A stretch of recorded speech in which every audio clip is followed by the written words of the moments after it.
ఎన్నికల సమయంలో ఇచ్చిన హామీలు అమలు చేయకుండా ప్రజలను మోసం చేసిన ఫోటోంటి కాంగ్రెస్ పార్టీ అని బీజేపీ మంచిర్యాల జిల్లా అధ్యక్షులు రఘునాథ్ వెరబెల్లి తీవ్రంగా విమర్శించారు. సీఎం రేవంత్ రెడ్డి వేములవాడ సభలో బీజేపీ రాష్ట్ర అధ్యక్షులు కేంద్ర మంత్రి కిషన్ రెడ్డిపై చేసిన వ్యాఖ్యలను ఖండిస్తూ మంచిర్యాల ఎమ్మెల్యే ప్రేమ్ సాగర్ రావు మండిపడ్డారు. తెలంగాణ ఉద్యమంలో కిషన్ రెడ్డి రాష్ట్ర వ్యాప్తంగా పోరుబాట పడితే అప్పుడు రేవంత్ రెడ్డి ఎక్కడ ఉన్నారని ప్రశ్నించారు. రేవంత్ రెడ్డి సమైక్యాంధ్రకు మద్దతు తెలిపి తెలంగాణ ఉద్యమాన్ని అణచివేయాలని చూసిన ద్రోహి రేవంత్ రెడ్డి అని ధ్వజమెత్తారు. గత కొన్ని రోజుల నుంచి అక్కడ ముఖ్యమంత్రి రేవంత్ రెడ్డి గారు, ఇక్కడ మన స్థానికంగా మన కాంగ్రెస్ ఎమ్మెల్యేలు భారతీయ జనతా పార్టీ మీద మరియు నాయకుల మీద వ్యక్తిగత దాడులు, వ్యక్తిగత ఆరోపణలు చేస్తారు. నిన్న జరిగిన వరంగల్లో బహిరంగ సభలో ముఖ్యమంత్రి రేవంత్ రెడ్డి గారు ప్రజాపాలన సంవత్సరం పూర్తి చేసుకున్న సందర్భంగా ఈ సంవత్సరంలో అన్ని వర్గాలను మోసం చేసిన పార్టీ ఏదైనా ఉందంటే అది కాంగ్రెస్ పార్టీ. 420 ముఖ్యమంత్రి రేవంత్ రెడ్డి. రేవంత్ రెడ్డి రైతులకు రుణమాఫీ పేరు మీద మోసం చేసిండు.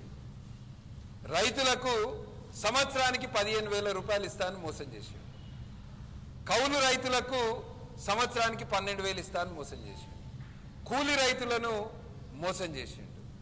ఇట్లా రైతులను మోసం చేసిన పార్టీ కాంగ్రెస్ పార్టీ. మహిళలకు స్కూటీలు కొనిస్తారు, పెళ్లిళ్ళు చేసుకుంటే 1,00,000 రూపాయలు షాదీ ముబారక్, తులం బంగారం, 2,500 రూపాయలు నెరవేర్చుట్ల ఇవాళ ప్రభుత్వం పూర్తిగా విఫలం చెందింది. ప్రజలలో వ్యతిరేకత వచ్చింది. ఆ వ్యతిరేకత నుంచి దృష్టి మళ్లించడానికి ఈ డ్రామా కాంగ్రెస్ పార్టీ ఆడతారు.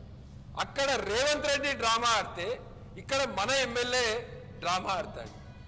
మన ఎమ్మెల్యేకు మంత్రి పదవి పిచ్చి బట్టి తెల్లారులెత్తే మంత్రి పదవి అని ఆలోచించి మైండ్ దొబ్బినట్టున్నది. మన ఎమ్మెల్యే అంటాడు, బీజేపీ వాళ్ళు టీఆర్ఎస్ అధికారంలో ఉన్నప్పుడు వడ్ల గురించి ఎన్నడూ మాట్లాడలే అంటాడు. నిజంగానే నీకు మైండ్ దొబ్బింది. 5 సంవత్సరాలలో టీఆర్ఎస్ అధికారంలో ఉన్నప్పుడు కనీసం 50 కల్లాలకు పోయింది బీజేపీ పార్టీ నాయకులు.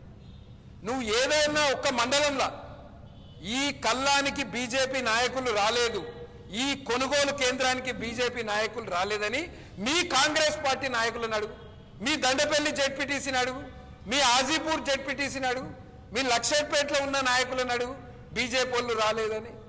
5 సంవత్సరాలలో ప్రతి సంవత్సరము పంట వచ్చినప్పుడు కనీసం 5-6 కొనుగోలు కేంద్రాలకు పోయి రైతుల సమస్యలను తెలుసుకొని